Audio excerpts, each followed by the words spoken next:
All right, hey, Red Oak Youth, y'all can head out to the back doors over there. We'll get started. How's everybody doing? Good. Happy St. Patty's Day to everyone. I'm colorblind, so my policy is I pinch everybody, and it works out good. Hey, St. Patrick's Day does save my life every year because it's the day before mine and Amy's wedding anniversary. So every year I'm like, St. Patrick's, oh yeah, I got to remember. So a couple years ago, we've been married, tomorrow will be 18 years. A couple years ago, we went for our anniversary, we went to Chattanooga and went to, all right, this is going to be weird, so don't think me weird, but we stayed at a hotel I need to start my timer. We stayed at a hotel that's supposed to be haunted, and so we went on like a ghost tour, and it was like the best part was just the people we were on the tour with. It was just, we weren't even listening to what the guy was saying. We're just watching these folks because they were really bought into it. Well, we went there, and it was just pure entertainment. It was awesome. And then we went to an escape room. Y'all ever done an escape room? It's surprisingly entertaining, and we are surprisingly bad at it because we get in this first room, and it's like, music's playing, you're in this fake jail cell thing, and we're like, all right, we got this.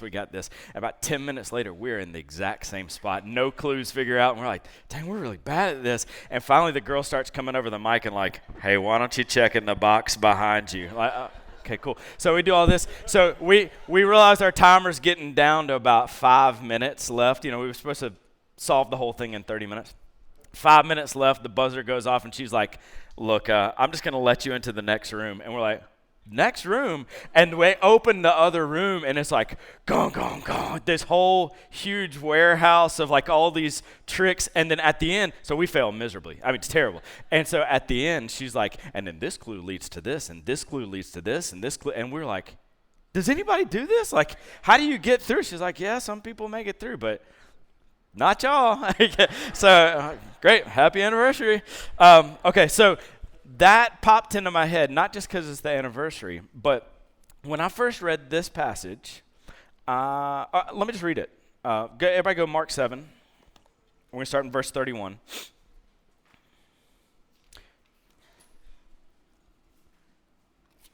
We're only going to cover, 6 verses tonight? 7 verses? So Mark 7, we're going to start at verse 31. We'll have it up on the board. It says this, and Jesus returned from the region of Tyre and went through Sidon to the Sea of Galilee in the region of the Decapolis. And they brought to Jesus a man who was deaf and had a speech impediment, and they begged him to lay his hand on him. And taking him aside from the crowd privately, he put his fingers into his ears, and after spitting, touched his tongue. And looking up to heaven, he sighed, and he said to him, Ephphatha, that is, be opened. And his ears were opened, and his tongue was released, and he spoke plainly. And Jesus charged them to tell no one, but the more he charged them, the more zealously they proclaimed it. And they were astonished beyond measure, saying, He has done all things well. He even makes the deaf hear and the mute speak. All right, so that's our passage for tonight. And when I first read it, I was like, ship-shape. Pretty straightforward. This is going to be like a 10-minute sermon. Jesus went over and he healed this guy, and let's go eat. But the more I got into it, the more it was like that escape room, and I was like, oh, shoot, there's levels. There's more to this, and another room would open, and another room would open. And to me, this has quickly become one of my favorite stories in the Bible. It's wild. I don't know if y'all have had a chance to look at it at all, like leading up to tonight. It's a crazy story. Now, this miracle is not in all the Gospels. In fact, it's only recorded in Mark. And I was like, why in the world? After I really had studied, I was like, why in the world is this only recorded by Mark? Now, y'all remember the setting. It says, then Jesus returned from the region of Tyre and went through Sidon to the Sea of Galilee in the region of the Decapolis. We put that map up there, Connor, if you got it. So this is the map that Brody used last week, right? So I love that message, a lot of history in it. And y'all remember that, you got the Dead Sea here at the bottom, and then go north. You're going along the Jordan River. That's right where Joshua crossed above the Dead Sea to go into Jericho, way back. Go all the way up to the top, and that's kind of the setting where all of Jesus' stories happen for the most part, right around that Sea of Galilee, all right? That top little tiny Sea of Galilee, all around there, Capernaum. And you remember last week that Bertie was talking about how he left the Jewish lands here, and he went further north. You probably can't read it, but the towns on the northernmost coast there are Tyre, and then the northernmost one is Sidon. And that's where he did the miracle with the Phoenician woman last week. Y'all remember that? Okay, so that's kind of the setting, and Matthew 15 doesn't talk about this miracle, but it kind of talks about this time period where Jesus leaves Sidon, all right? So when he leaves Sidon, he's with the Gentiles, not with the Jews, which is crazy. But he travels a weird route, and our map won't contain it right now, but he actually goes a little bit north from Sidon off the map. And he makes this big circle around, and you see this purple?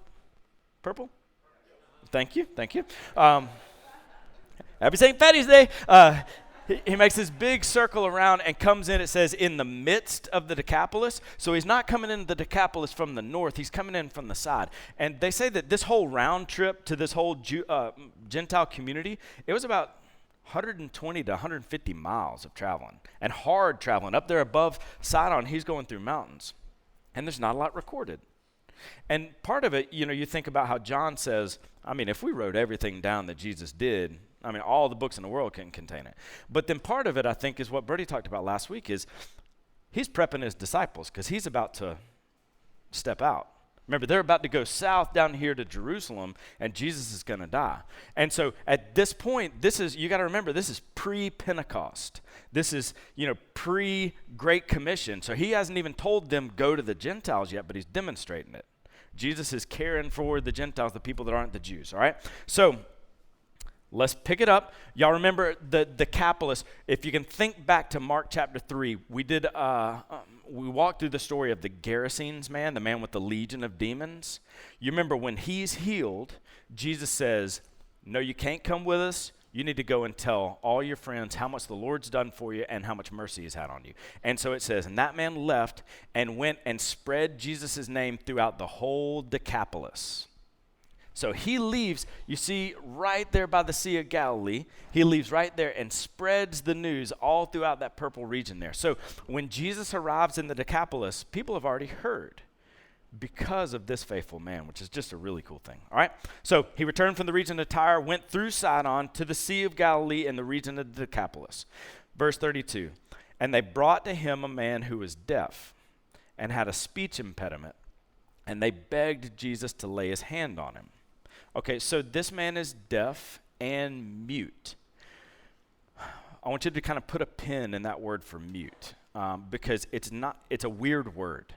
It's not the normal word they'd use for mute.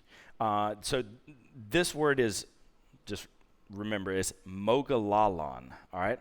Mogalalon, all right?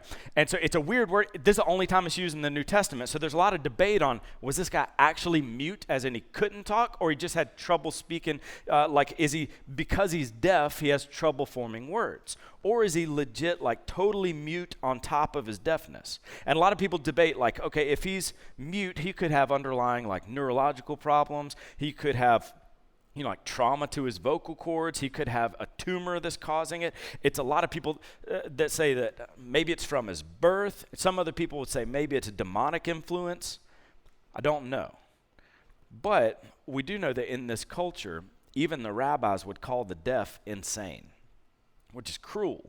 They would say, we don't even know what these guys would understand. They're not granted normal human rights among the rabbis, that these guys would be counted as insane. So he's deaf and he's mute, that strange word for muteness. But we do know he's desperate, and desperate friends bring him to Jesus. Now, the fact that they're not bringing a lot of deaf people probably means that there's not a big deaf community here, which we'll talk about a little bit more in a second, is that he probably didn't have anybody to communicate meaningfully to because he doesn't have a community of sign language speakers around him. So he probably doesn't have a lot of people that can sympathize really with what he's got going on. So Jesus sees this man and he has compassion on his situation. Deaf and he's mute. Verse 33. I love this. And taking him aside from the crowd privately, Jesus put his fingers into his ears, and after spitting, touched his tongue. All right, I'll be real. The first time I read this, I went, what? Like, that is just real weird. I don't know what to do with that. And let me just read on to what else he does. And looking up to heaven, he sighed. And he said to the man, Ephphatha, that is, be opened. All right, what's going on here? What is Jesus doing? Because we know that Jesus can heal with a word. What's with all the stuff? What's with the fingers in the ears? Like this? Like, he just, what's going on? I talked to James Wobble. Y'all know his father is deaf. He's visited the church a bunch of times. He's a pastor, awesome guy. And I was just trying to gain some more understanding. And his dad was pointing out, part of this is Jesus is being really sensitive to the deaf man. And I didn't really think through all of this, but he pointed out how Jesus understood the deaf mind. He would understand the deaf struggles of being within a large crowd. Because what he pointed out was when you're in a crowd, for a deaf person, you don't have auditory clues, you just have visual. And so you're trying to take in everything in the moment, and it just becomes anxiety inducing. It becomes overwhelming to try to process that much visual cues. So look at how Jesus communicates to this man. The way I like to think about this, and I read several commentators talk about this, is Jesus essentially speaks in sign language to this man. All right, I want to look at 5 different ways, 5 different physical acts that Jesus does to communicate to this man. All right, the first one is this. It says, and taking him aside. I think that's the first big one. Remember, James' dad said that a deaf person is always on alert in a crowd. There's so much to process. You're just relying on your eyes. It can be overwhelming for that person. So Jesus has compassion. What he does is he just takes this man to the side just to quiet some of that visual noise. I love that. He's just letting him focus in. I think the second reason he takes him aside is because he's about to open those ears, and they've never heard anything before. And it probably was just like, oh my gosh, as soon as his ears are open, it'd probably be just painful and overwhelming to this guy. So it's, again, just he's saving him from just a flood, a barrage of noises, so it's compassionate again. I think it's compassionate on a third level, too, is he's pausing the whole crowd and taking time for just you. Just you. You're not crazy. You're not insane. You don't have a demon. You're worth this. You're important. It's beautiful. So I think his first sign language is that he's taken him aside. He understands the deaf mind. It's cool. Second one, fingers in the ears. This one is very strange, but I think he's communicating, right? Remember, he doesn't have to touch to heal, but he does touch, so he has to be doing something with his touch. I think, my opinion, I think what he's doing is he's saying, I see your problem. I know what's going on. You're not crazy. I think he's growing this man's faith. He's acknowledging to the guy, you're not crazy, but he is saying, you're not lesser, but there's something wrong. I'm going to fix it. It's sign language that he understands. I know what's wrong with you.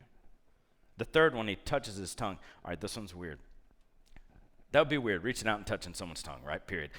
But he also spits and doesn't tell us, did he spit on this dude's tongue?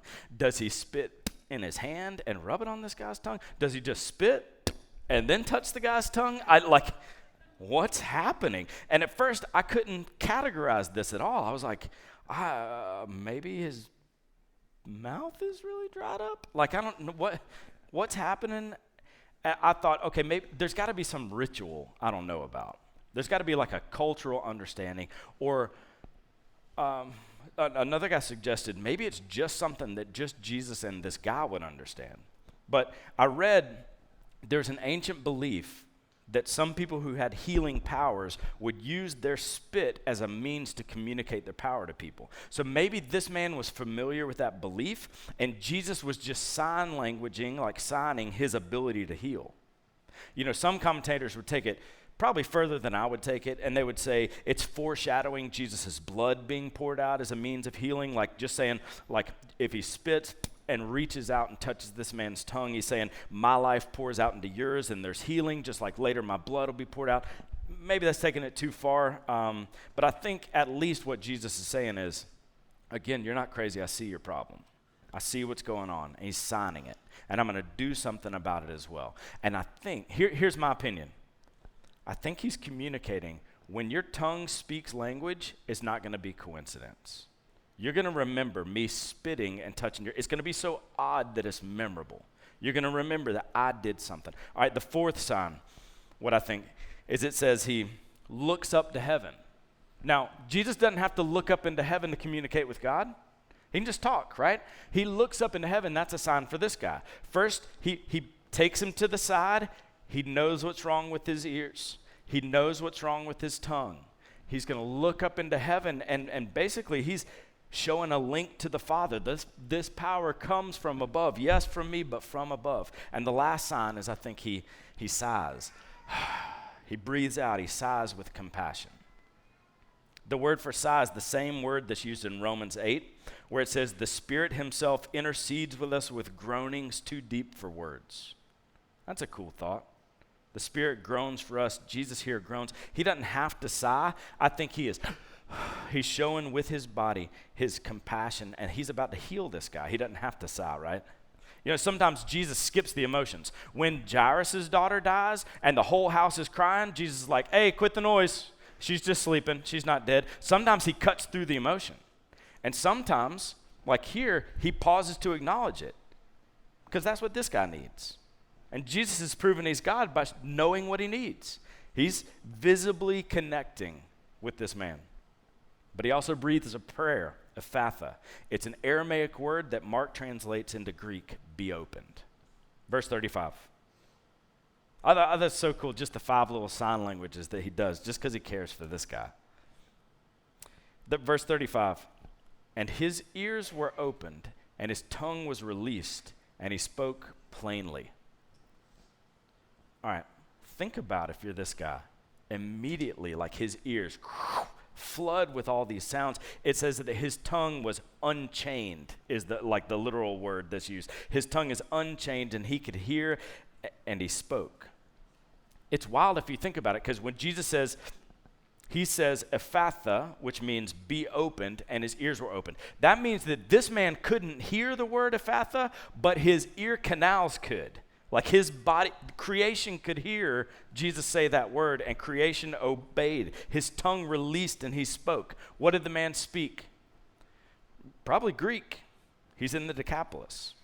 All right, here's the layers that I think, for me, just blew my mind this week. All right, think about this. It says he spoke plainly. The word's orthos, which means correctly or accurately. It's an amazing miracle because what Jesus is doing, he's not only fixing physical ears and a physical tongue, but he is endowing this man with like a specific language. Think about this. When Jesus fixes somebody's legs, he doesn't give them baby legs. You know what I mean? He doesn't give them these tiny legs that are about this big around and like, well, you'll grow into them. Like, this is the starter kit. This is how all legs start off. You'll eventually, if you think about it, what Jesus does is he gives people preloaded legs. They're preloaded with muscles that haven't been built yet. Isn't that crazy? They're preloaded as if you've been running for years. These legs are already connected to your brain. They already know how to communicate even though they've never communicated. It's crazy the way that he like preloads even legs to act like they've been running for years. With this guy, he preloads this guy with the ability to not only take in sounds, but he can process them through a brand new language that he doesn't know. That's crazy. That means Jesus preloaded this guy's brain with vocabulary and grammar and local phrases and an accent. He gets past present tenses and colloquialisms and common phrases. It's crazy because he wasn't even signing Greek language, even if he knew sign language. Okay, here's where I went down a rabbit hole this week. You know, even in America, when deaf people are speaking sign language, it's not English. Do y'all know that?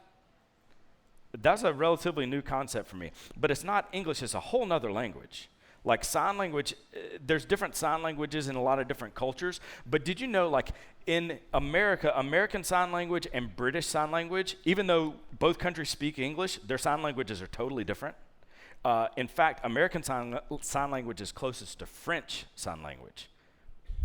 Really, really strange. So even if this guy knew sign language, which we'll talk about the if in a second, but he doesn't know Greek. He doesn't think in Greek. That means the Lord ignited new neurological pathways for processing and speaking this new language. He spoke plainly like he'd never been deaf. All right, that's a crazy layer. Here's another one, all right? This one to me, I was like, what? Y'all following? Okay. James, when I was speaking to him, he talked about a guy who he met in Haiti. And this guy he was deaf, but he wasn't surrounded by a community of deaf people. So he never learned a language because he didn't have anybody to speak with. He had no one that knew sign language. He couldn't speak a language. And so without a deaf community, a deaf person doesn't have language. This man in Haiti never developed one. So not only did he lack the physical signs about things that we would talk about, this man in Haiti, he wouldn't even have the mental framework in place for some more abstract thoughts that we would think. All right, I don't know if y'all are following this, but without language to express yourself, you're reduced to black and white things like gestures, like I want food, I'm hungry, things like that. But things that are more abstract, maybe like justice or freedom or meaning, some of these things may not have been explored without a signing community. Does that make sense? Not that this person's mentally disabled at all or anything like that. It's just mental doors or mental rooms where the door's not opened yet. This man in Haiti, he wasn't stupid. He's made in the image of God, but there are concepts that can only be unlocked with language and only learned by language. So I talked to Bobby Lane. Y'all know Bobby. And Bobby's got degrees in linguistics, and I was trying to understand this further. And he and James both referenced this study, a Nicaraguan study. And so basically back in the late 70s, early 80s, in Nicaragua, they didn't have any sign language at all. All right, and so they opened 2 schools for deaf kids, but the method they were doing is they weren't trying to teach them sign language, they were trying to teach them Spanish. And so they tried to teach them Spanish and how to read lips, because they thought if you try to teach these guys sign language, then they'll marry other sign language folks, and then you'll have more deaf people, which is not the way it works at all. And so they were trying this method, so inside the classroom, it was 4 to 16-year-old kids. It was about 50 of them. Inside the classroom, they were learning Spanish. But outside of the classroom, something amazing happened. On the playground, they made their own language. It was the first time they've been able to really, in modern days, track the birth of a whole new language. And so the longer they were there, the more complex the language got. Then in 1983, when a new batch of 50 kids came, they took that language and expanded it again. And so every batch of kids that came would expand this learning, and to where after just a couple of years, these 8-year-old kids were able to communicate just as deeply as any other 8-year-old kids. There was nothing wrong with these kids. They just lacked they couldn't open these doors without the language, if that's making sense. Now, some of the oldest kids couldn't keep up with the youngest kids because cognitively there's something about the plasticity of your brain that kind of shuts down around puberty that makes language less accessible. Bobby said this. He said there's a critical period of linguistic development that closes somewhere around puberty. What I'm saying about this guy in Mark is he's a man, not a boy. He probably has no deaf community at all. So he never would have developed a language. There would be abstract concepts that this man, it's not just a tongue problem, there are conceptual problems. So what Jesus did in healing this man is crazy. Because he fixed his physical ears and his physical tongue. Miracle. He preloaded his mind to hear, process, and speak a new language. Crazy. But he also carved brand new pathways that unlocked learning that had been lost to him in childhood. That's crazy. He redeemed these learning opportunities that he didn't have when he was 4. He spoke plainly about abstract things, ideas, and values that previously were probably out of reach for him. He uses phrases he'd never heard before. preloaded with a history of speech. It's wild. It's like raising the dead. To me, it's just the craziest miracle that he preloaded this guy's mind with a mental framework to understand things he'd never learned, gave him language and a literal voice to use it with a redeemed childhood learning that he never experienced. It's wild. It's crazy. Here's new thoughts behind a new language, behind a new tongue. It's wild. And look at what Jesus tells him. And Jesus charged them to tell nobody. What? Here you go, the mysteries of the universe in a brand new tongue. And man, don't tell nobody. It's like crazy. It reminded me of that, what's that comedian that talks about like we take birds who have the gift of flight and put them in a cage? Like that's the thing I thought about. I was like, oh my gosh, he finally's got the cages open here and he can't do anything. Why does, Jesus, a lot of times, when he heals somebody, a lot of times he's like, hey, this is great, I'm going to fix your legs. Don't tell anybody. Why? It seems almost cruel. I want to give two possible reasons I thought through. Number one, I think, for this guy and for his friends, you remember people back home in the Galilee region, they're going crazy. They either want to king Jesus or kill Jesus. They want to follow him or murder him, and it's just getting wild back home. So maybe Jesus is trying to slow that process down here. I mean, he had the demon-possessed guy who was so faithful and went and told everybody. So maybe he's just trying to slow that process down. I think the second reason, though, is even more likely. I think Jesus was telling people not to speak because the story is incomplete. Like, if they just went around telling everybody, hey, there's a man who's healing, that his message doesn't include what? The cross, the resurrection.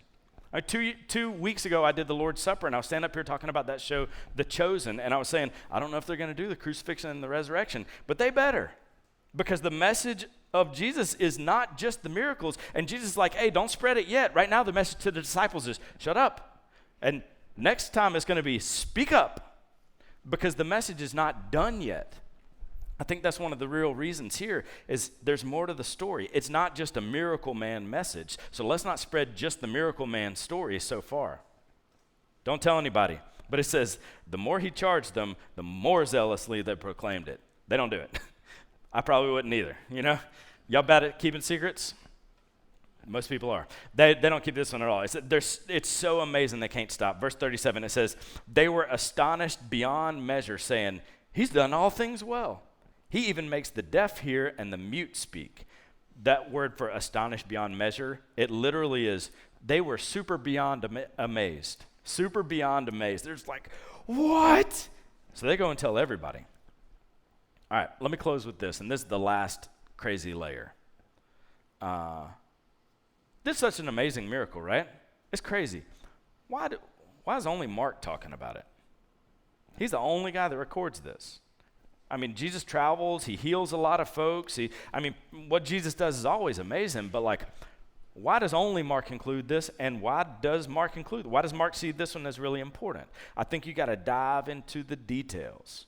We watched as a family last night, we watched a murder mystery movie. It was awesome. It was so good. And it told the story, and then it told the story again, and it told the story again, and then it told the story again. And the more it zoomed in, the more detailed it got, to the very tiny details. You had to pay attention. I think that's what Mark's doing here, is that he tells the story, but you got to zoom into the very tiny details to see why. All right, here's the last big layer. It's in the word mute. He's deaf and mute. Now, in the last verse, look at verse 37. They say, he has done all things well. He even makes the deaf hear and the mute speak. That word for mute is the right word for mute. It's alalos.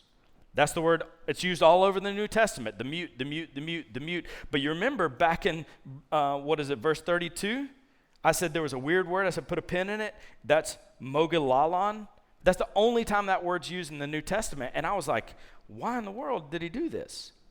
That's the only time that word's used in the New Testament. He used two different words for mute here. Here's the key, I think. Y'all know what the Septuagint is. That's, you remember, you got the Old Testament mostly in Hebrew, the New Testament mostly in Greek. So the guys like Mark, like Peter, who read Greek, not Hebrew, they had a translation of the Old Testament into Greek. That's called the Septuagint. So just like we read an English translation of the Old and New, they would read a Greek translation of the Old called the Septuagint. So that word mogalalon was used in a very specific verse in the Old Testament, and you read it earlier tonight when Zach was doing the responsive reading. There's that word mogalalon. Let's look at Isaiah 34. You don't have to go there. But in the book of Isaiah, he delivers a message of judgment on God's people. It's a bad message of judgment. It says, the Lord has a day of vengeance, a day of recompense for the day of Zion. And the streams of Edom shall be turned into pitch, and her soul into sulfur. Her land shall become burning pitch. Night and day it will not be quenched. Its smoke will go up forever. From generation to generation it'll lie waste. None shall pass through it forever and ever. Basically it's saying God's going to take away the land of Israel. And he's talking immediate and ultimate. God's going to take away the land of Israel, and it's going to be inhabited by wild beasts and snakes and hawks and jackals. But then Isaiah changes his tone, and he gives a message of hope in Isaiah 35. Here's the message of hope. The wilderness and the dry land will be glad. The desert will rejoice and blossom like the crocus. It'll blossom abundantly and rejoice with joy and singing. The glory of Lebanon will be given to it, the majesty of Carmel and Sharon. They will see the glory of the Lord, the majesty of our God. Strengthen the weak hands. Make firm the feeble knees. Say to those who have an anxious heart, be strong, fear not. Behold, your God will come with vengeance, with the recompense of God. He will come and save you. This is a message to the Jews. God is coming to save not just the Jews, but all people. And Isaiah's message builds to this climax. You read it earlier. Then, when the Messiah comes to save all people, then the eyes of the blind will be opened and the ears of the deaf unstopped. Then shall the lame man leap like a deer, and the tongue of the mute sing for joy. It's good. The tongue of the mute will sing for joy. You know what word that is? Mogalalon. Mark is using a very specific word, telling a very specific story, so that when we read this and go, why do you use that word? We go, oh, shoot, Isaiah, he's saying Jesus, the Messiah, is here.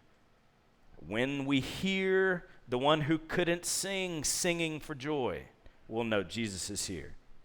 Mogalalon is singing for joy. Mark is sure to include this word. He's preaching a one-word message with thousands of years of anticipation. The Messiah is here. So good. And really, we start to see the Gentiles praising the God of Israel. Matthew 15 that talks about this story, it says, when they saw the mute speaking, the crippled healthy, the lame walking, and the blind seeing, they glorified the God of Israel. Gentiles. Really what Jesus is doing here is he's doing what he does to every Christian. For all of us, Jesus opened the eyes of the blind. We're deaf to his word before he gives us ears to hear, and the tongues that speak only deceit and filth are redeemed by the Spirit to sing praises. Man, this story is beautiful. What's crazy is he uses a demon-possessed man to set up the message, and then he uses this deaf and mute man to confirm it, and we see his compassion all throughout it. And just like these Gentiles say, he has done all things well. It echoes the language from the garden. It's very, very good. Let's pray. Jesus, thanks for this story of this man that you healed. You knew what was going on with him. You knew what he needed to hear. You knew the signs and how he would interpret them. I thank you for doing all that so that we could read it and know that you love us, that you're compassionate to us, that our minds would be blown just by the new pathways that you're making for this guy, Lord. And I pray that we'd be encouraged to know that you make all things new, that you turn our deafness into hearing, Lord, that you allow tongues that only spoke deceit to now sing praises, Lord. And God, I thank you for saving us and for giving us this story. We love you, Jesus. In your name we pray.